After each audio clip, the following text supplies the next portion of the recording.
Hello friends, my name is Smith. मैं आज सबका फिर से अपनी इनक्रेडिबल इंग्लिश क्लासेस में आप सभी का स्वागत करता हूं और आशा करता हूं कि आप सभी अच्छे होंगे। आज मैं इंग्लिश का बहुत ही इम्पोर्टेंट टॉपिक है जो कि आपको पढ़ाने जा रहा हूं। मैं इंग्लिश के कुछ इंडेफिनिट प्रोनाउन से मैंने आपके लिए कुछ वर्ड्स लिए गए हैं जो कि बहुत ही इंपॉर्टेंट है, जो कि हमारी इंग्लिश स्पोकन को और भी ज़्यादा इम्प्रूव कर सकते हैं। हम उनको अपनी लाइफ में यूज करते हैं, लेकिन उनमें कुछ जो डिफरेंस होते हैं उनको हम नहीं जानते हैं। मैं आज उनमें जो डिफरेंस होता है वो भी आपको क्लियरली बताऊंगा और उनको आप अच्छे तरीके से यूज भी कर सकते हैं। वो वर्ड्स है मैं आपको बताना चाहूँ, someone and somebody. What is the difference between someone and somebody? इन दोनों के बीच में क्या डिफरेंस होता है वो मैं आज आपको बताना चाहूँगा, और इन वर्ड्स को आप सीख के अपनी स्पोकन इंग्लिश को और भी ज़्यादा इंप्रूव कर सकते हैं। स्टार्ट करते हैं। सबसे पहले आपको ये वर्ड्स बताना चाहूँगा जो इंडेफिनिट प्रोनाउंस में यूज किए जाते हैं, जो कि बहुत ही इंपॉर्टेंट वर्ड हैं। कौन कौन से हमारे जो वर्ड जिनको मैं आज आपको सिखाना चाहता हूँ। And someone and somebody. Someone and somebody, इन दोनों का मीन्स हिंदी में कोई होता है। Okay. And anyone, anybody. Anyone anybody का भी हिंदी में मीन्स आपको होता है कोई भी। Everyone, everybody. एनीवन और एवरीवन, एवरीबडी का हिंदी में मीन्स होता है हर कोई। और एंड नो वन, नोबडी।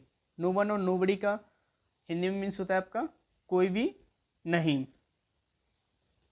और ये आपके कुछ वर्ड हैं जैसे समथिंग। समथिंग मीन्स कुछ। एनीथिंग कम मीन्स होता है कुछ भी। एवरीथिंग सब कुछ। नथिंग कुछ भी नहीं। ओके। तो मैं इन वर्ड्स को आपको सिखाना चाहता हूँ, इनका हम किस तरीके से यूज करते हैं। सबसे पहले मैं आपको समवन और समबडी में डिफरेंस बताना चाहूँगा कि समवन और समबडी में डिफरेंस क्या होता है। कुछ एग्जाम्पल हैं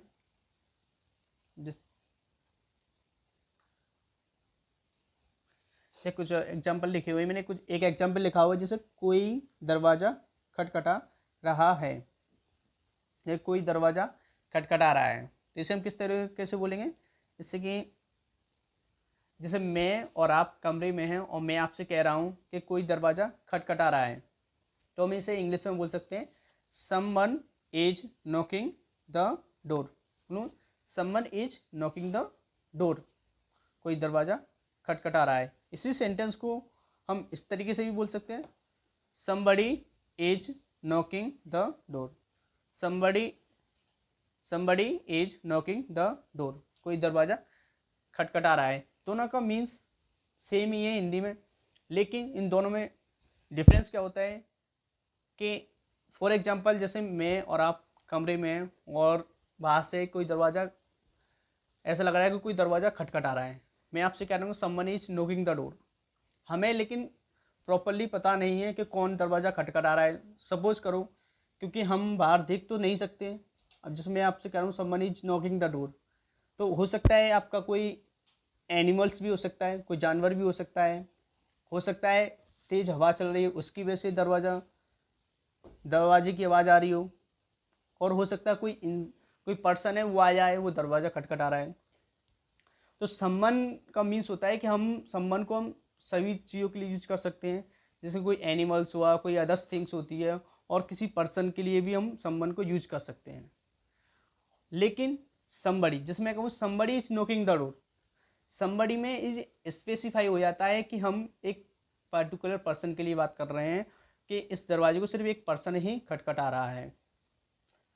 तो सिर्फ यही अंतर होता है कि समबड़ी सिर्फ पर्सन के लिए ही यूज किया जाता है, ना कि अदर्स थिंग के लिए। और सम्मन, आपका अगर सम्मन होता है तो उसमें ये डिफरेंस होता है कि आपका किसी अदर्स थिंग्स भी हो सकती है, जैसे एनिमल्स हुआ, कुछ भी अदर्स थिंग्स हो सकती हैं, और आपकी जैसे मैंने कहा पर्सन भी हो सकता है। ये उन सभी के लिए यूज किया जाता है। इसीलिए मोस्टली आपने देखा होगा कि हम सम्मन यूज करते हैं। ओके। तो जिस वर्ड में आपका समबड़ी लगा होता है वो स्पेसिफाई हो जाता है कि हम पार्टिकुलर पर्सन के लिए ही बात कर रहे हैं। जैसे कि हम इससे इसी एग्जाम्पल को हम ऐसे बोल सकते हैं, जैसे कोई भी दरवाज़ा खटखटा रहा है तो anyone is knocking the door, anybody is knocking the door. अब जैसे कि मैंने को everyone is coming here, everyone is coming here और everybody is coming here. Okay, इस तरीके से हम सेंटेंसों को बना सकते हैं।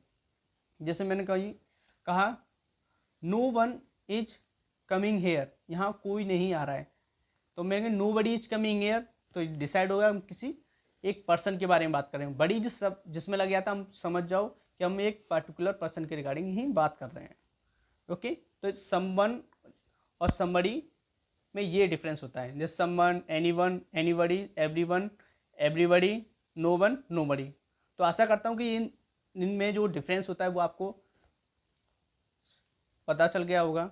ओके, और जैसे कुछ वर्ड्स हैं जैसे समथिंग, जैसे समथिंग मीन्स होता है कुछ, एनीथिंग कुछ भी, एवरीथिंग सब कुछ, नथिंग कुछ भी नहीं। जैसे मैं कहूँ आई नो समथिंग, मैं कुछ जानता हूँ, इस सेंटेंस को मैं बोल सकता हूँ आई नो एनीथिंग, मैं कुछ भी जानता हूँ। Okay, everything, I know everything. जैसे मैं एक एग्जांपल लेते हैं, जैसे एनीथिंग और नथिंग। जैसे हम बोलते हैं कभी कभार I don't know anything, I don't know anything, मैं कुछ भी नहीं जानता हूँ। अरे इसी सेंटेंस को हम इस तरीके से भी बना सकते हैं कि I know nothing, I know nothing. मैं इसी सेंटेंस को हम दो तरह से, मैं कुछ भी नहीं जान सकता हूँ, मैं कुछ भी नहीं जानता हूँ, इस सेंटेंस को हम इस तरीके से भी बना सकते हैं आई डोंट नो एनीथिंग, और इसे भी हम इस तरीके से भी बना सकते हैं आई नो नथिंग। क्योंकि हम एक ही सेंटेंस में नेगेटिव सेंस सिर्फ एक ही बार यूज करते हैं, क्योंकि वहाँ पर जो आई डोंट यूज कर रहे हैं ना, तो वो आई डोंट क्या है, आपको नेगेटिव सेंस को प्रेजेंट कर रहा है। ओके, और एनीथिंग पॉजिटिव सेंस में लेके जा रहा है। तो आई डोंट नो एनीथिंग, और इसमें करें I don't know nothing, it's incorrect, क्योंकि इसमें हम दो नेगेटिव सेंस नहीं लगा सकते, इसीलिए हम बोलते हैं आई नो नथिंग, मैं कुछ भी नहीं जानता हूँ। तो इस सेंटेंस को हम किस तरीके से बना सकते हैं, दो तरीके से बना सकते हैं। जैसे कि I don't know anything and second I know nothing. Okay, इसमें ये सभी जो वर्ड्स होते हैं सिर्फ आपके थिंग्स के लिए यूज किए जाते हैं। कोई वस्तु होती है, कोई भी चीज़ हो सकती है, मतलब नॉन लिविंग्स के लिए हम इनका यूज करते हैं, something, anything, everything, nothing. Okay, और ये आपके लिविंग थिंग्स के लिए यूज किए जाते हैं। आशा करता हूँ कि ये आपके समझ में आया होगा, लेकिन फिर भी आपको कोई डाउट होता है तो आप मेरे को कमेंट कर सकते हैं, मैं वहाँ पर इन चीज़ों को आपको अच्छी तरीके से एक्सप्लेन कर दूँगा। और मैं आपको एक डिफरेंस और बताना चाहूँगा कि हम जैसे कि हम टेंथ क्लास में पढ़ते हैं, तो एक आपको देखा होगा, जैसे हम एग्ज़ाम देने आते हैं तो एक सेंटेंस लिखा होता है कि someone is coming, someone is coming, कोई आ रहा है। तो अब उसमें लिखा रहता है कि इस सेंटेंस को हम नेगेटिव में बनाओ, नेगेटिव सेंस में बनाओ, इसका हमें नेगेटिव सेंटेंस बनाना है। तो हम क्या बनाते हैं, समवन इज कमिंग हेयर, कोई यहाँ आ रहा है, तो हम इसे हम क्या नेगेटिव में क्या बनाएंगे, someone is not coming, someone is not coming here, इस तरीके से बनाते हैं। ये आपका गलत होता है। इसी का नेगेटिव बनाने के लिए हमें इन समवन आता है, समबडी आता है, एनीवन आता है, एनीबडी आता है, एवरीवन आए, एवरीबडी आए। अगर इन सभी में से अगर आपको कोई वर्ड्स आता है, अगर लिखा है कि नेगेटिव सेंस बनाना है, नेगेटिव में सेंटेंस बनाना है, तो उसके लिए हम क्या यूज करते हैं, no one and no buddy. Someone is coming hair, इसका नेगेटिव क्या बनेगा, no one is coming hair, ना कि someone is not coming here, it's incorrect. Okay, आशा करता हूँ कि ये आपके समझ में आया होगा, लेकिन फिर भी आपको कोई डाउट होता है तो आप प्लीज़ कमेंट कर सकते हैं। ओके, और प्लीज़ वीडियो को लाइक करें एंड शेयर करें, और प्लीज़ चैनल को सब्सक्राइब करें। और जिससे आप कमेंट करोगे तो मैं अपने बारे में और भी जान सकूँगा और अपने आप को इम्प्रूव करके और आपको अच्छी वीडियो दे सकूँ। Thank you for watching and have a good time.